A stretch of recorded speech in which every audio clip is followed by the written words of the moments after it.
সালাম আলাইকুম দুলা ভাই। না না ঠিক আছে, আপনার পরিচয় না, আপনার সাথে আমার এমনিও পরিচয় আছে। আমি আপনার বাড়িতে যাইছিলাম না রামসার কাজীপুরে, আমি 2 বার গিয়েছি।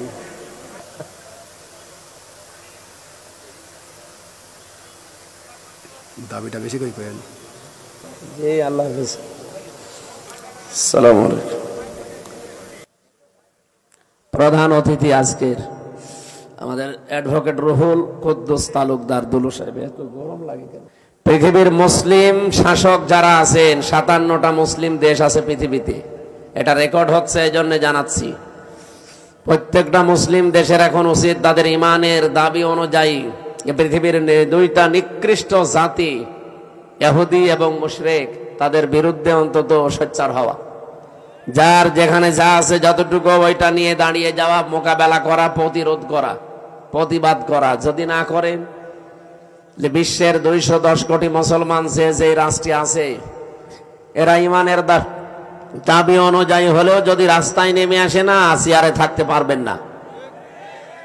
এপ্রিলের 12 তারিখে হালকা আমরা বাংলাদেশে দেখিয়েছিলাম, কি কথা বুঝেন? 12 তারিখে দেখানোর পরেই 13 তারিখে অলরেডি একটা বৈঠক হয়েছে লন্ডনে, আপনারা হালকা পাতলা জানেন। এর পরের দিন ট্রাম্পের সহকারী উপমন্ত্রী, বিশেষ করে এই সমস্ত এলাকাগুলো, এই সমস্ত দেশগুলো যার কন্ট্রোলে, সে বাংলাদেশে ইসলামপন্থী যারা আছে তাদের ভেতরে অন্যতম বাংলাদেশ জামাত ইসলামী, তাদের কেন্দ্রীয় আমিরকে ডাক দিয়ে কিছু কথা গোপনে হয়েছে, ওগুলো এখনো ফাঁস করা ঠিক না। আপনি চিন্তা করতে পারেন, ট্রাম্পের উপমন্ত্রী একজন বাংলাদেশ জামাত ইসলামী এবং ইসলামপন্থী যারা আছে তাদেরকে ডাক দিয়ে বৈঠক করে, এটা কি ভেতরে কোনো কারণই নেই নাকি? আমাদের নাম শুনলে যারা 2-3 বার করে বমি করে, আর তারা এখন ডাকতেছে। বিশ্ব দেখিয়ে দিয়েছে, বিশেষ করে এপ্রিলের 12 তারিখ বাংলাদেশ একটা ইতিহাস বানিয়েছে।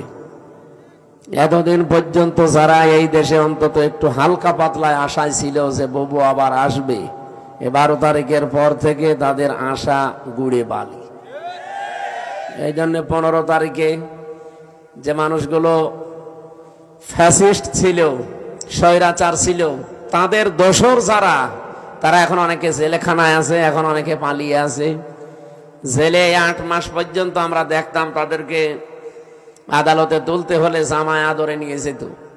কিন্তু গত পরশুদিন যা করেছে, পেছনে হাত বেঁধে হ্যান্ডকাপ লাগিয়ে কথা বললে চড় দেবে, এইরকম একটা দৃশ্য আমরা দেখতে। তার মানে প্রশাসন এখন বুঝতেছে যে না, ও ববুর দ্বারা আর হবে না। ববু যতই চাপাবাজি করুক না কেন, ও চাপা সব শেষ। এই জন্য এই সমস্ত মন্ত্রীদের, এমপিদের, এত বড় বড় নেতাদের সামনে প্রশাসন 2-3 হাত দূরে থাকতো, আর এখন পেছনে হাত বেঁধে চোরের মতো, ডাকাতের মতো নিয়ে যাচ্ছে।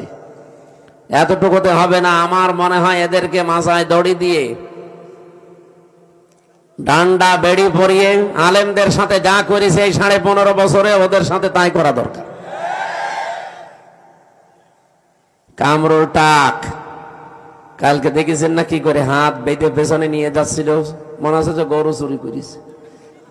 আসলে তো এগুলো চোর ছিল।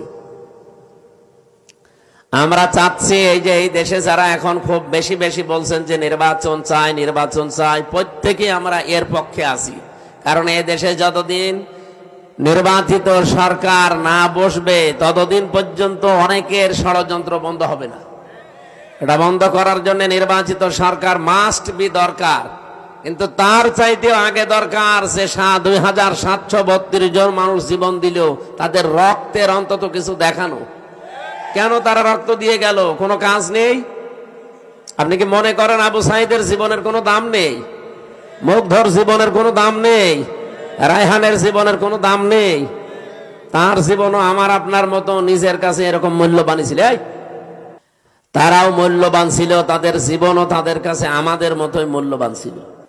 সম্মানিত ভাইরা, আমরা চাচ্ছি সবচাইতে বেশি যে মানুষগুলো এই 15.5 বছরে পৃথিবীর নিকৃষ্ট মানুষ যে 6 জনের নাম বললাম, তার ভেতরে আর একজন যিনি পালিয়েছে উনি।